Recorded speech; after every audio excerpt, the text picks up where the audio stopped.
Ready for a friendly journey into the amazing world of artificial intelligence? Let's go! Hey there, I'm Aiko, and I'm going to be your super friendly robot guide. So, first up, what is AI? It's all about teaching computers to think and learn so they can help us. It all starts with something called machine learning, where computers learn from tons of examples.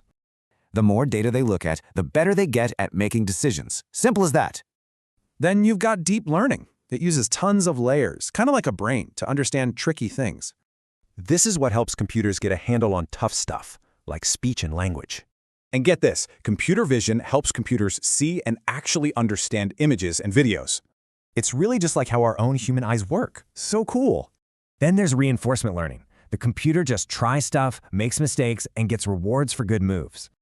Now, what about Agentic AI? This kind can plan, decide, and act all on its own to get things done. Seriously, just think of it like having a super helpful teammate on your side. But it's important to remember AI isn't magic. It's a tool made by people to help people.